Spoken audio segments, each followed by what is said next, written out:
জুনে জিম্বাবুয়ে সফরে যাচ্ছে বাংলাদেশ। বিসিবি নির্বাচনে জমা পড়ল ৩৩ মনোনয়নপত্র। জাতীয় দলে সালাউদ্দিনকে মিস করবেন আশরাফুল। লঙ্কা প্রিমিয়ার লিগে জাফনা কিংসে খেলতে পারেন সাকিব। রিজওয়ানকে বাদ দিয়ে অস্ট্রেলিয়া সিরিজের দল ঘোষণা পাকিস্তানের। সারাদিনে ঘটে যাওয়া ক্রিকেটের দেশি বিদেশি খবরগুলো এক নজরে দেখে নেওয়া যাক।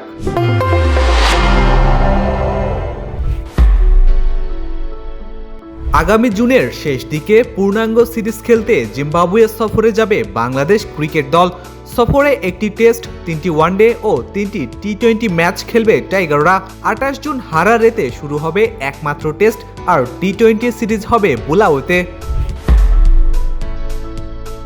আগামী 7 জুনের বিসিবি নির্বাচনকে সামনে রেখে 2 দিনে মোট 33টি মনোনয়নপত্র জমা পড়েছে। ক্যাটাগরি 1-এ 14টি, ক্যাটাগরি 2-এ 18টি এবং ক্যাটাগরি 3-এ জমা পড়েছে একটি মনোনয়ন।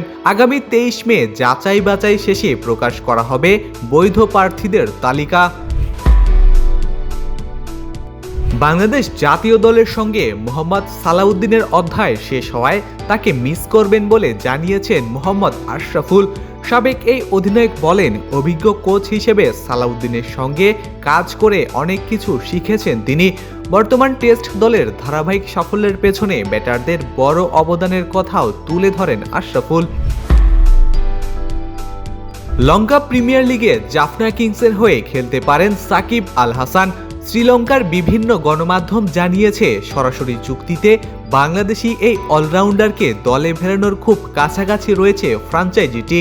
তবে বিষয়টি নিয়ে এখনও আনুষ্ঠানিক ঘোষণা দেয়নি জাফনা কিংস বা সাকিব।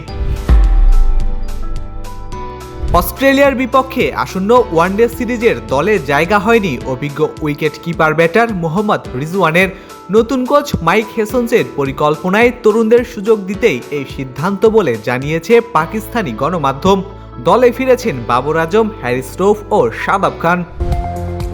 ফেসবুক, টুইটার, ইউটিউব সহ সামাজিক যোগাযোগ মাধ্যমে আমাদের ফলো করুন। ক্রিকেট দুনিয়ার সকল খবর সবার আগে পেতে ভিজিট করুন www.dailycricket.com.bd।